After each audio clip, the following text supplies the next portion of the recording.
ちは、なぎです。灼熱の暑さが続きましたが、皆さんご無事ですか？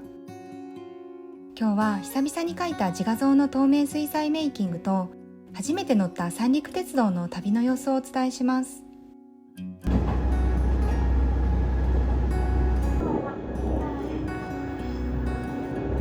今回はチャレンジをテーマにした動画にしようと思い、水彩で新しい試みをしたり、30代の失敗から気づいた自分の殻を破る方法もお伝えしたいと思います。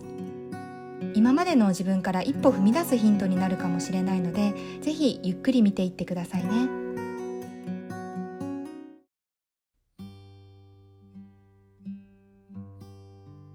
今回はこちらの絵を描きます。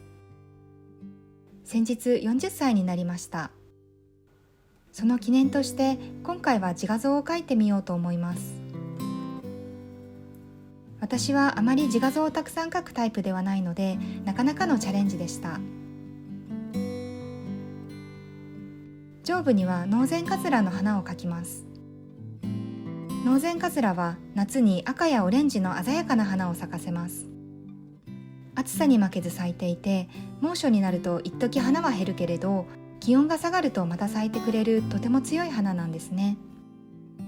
そんな姿に憧れて今回描いてみようと思いました。そして今回私が一番意識してみたことは、ラフに描くということです。今まで割ときっちり真面目に描く作風だったので、水彩らしいラフな表現ももっとできるようになりたいと思ったので、今回はそれに挑戦します。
今回、自分の殻を破ることをテーマにしていますが、そのために大切だと思った3つのことをお話ししたいと思います。まず1つ目は、とにかく好きなことをやってみるということです。好きなことをやるって意外と難しいですよね。なんとなく周りに合わせて気を使ったり、他人に影響されて自分の思いに蓋をしてしまうことってあると思います。好きなことをやるのはすごく勇気がいることだからです。でもそこで少しだけ勇気を出して行動してみると変化があるかもしれません。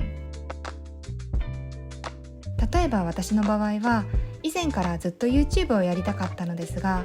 始めるときは自分の中でかなり葛藤がありました。すでにたくさんの素敵な配信者がいるレッドオーシャンな世界なので、自分がやって意味があるのかなとか、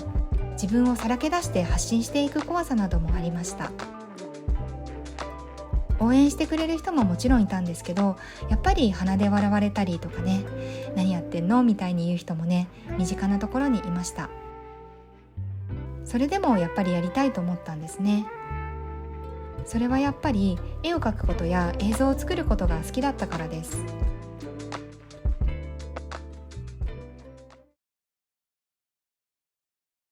YouTube のために初めて映像を作って、かなり YouTube のことも勉強しました。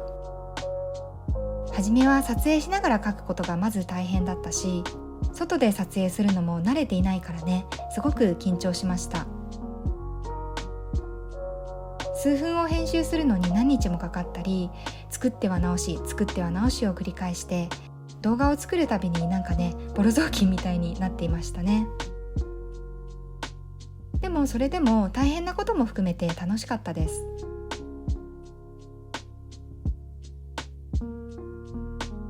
数の多さよりも内容にこだわるタイプなので、更新頻度が遅いんですけど、それでも1年以上続いて、先日初めて登録者さんが1000人を超えることができました。本当にありがとうございます。そんな感じでね、本当に好きなことをやっているとなんか頑張れちゃうし、思っても見ないような変化や成長があったりします。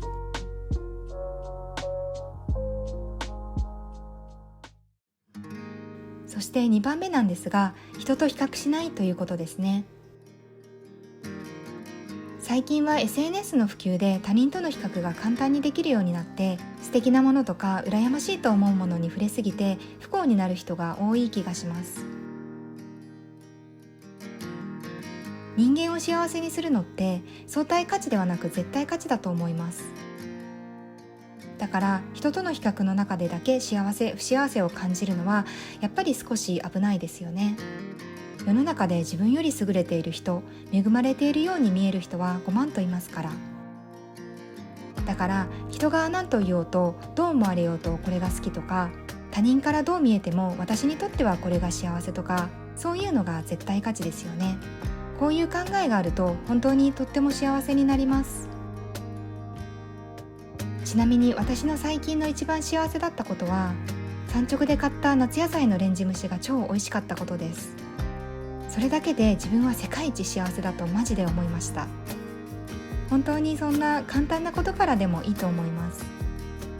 絶対価値は心の余裕や安定をもたらして、そこから良い制作のインスピレーションにもつながっていきます。そして3つ目は、あなたを応援してくれる信頼できる人を見つけることです。信頼できる仲間がいる人はそれでもいいし、別にアートの分野でなくても、身近な友達でも親でも兄弟でも、あなたを肯定して応援してくれる人を見つけてください。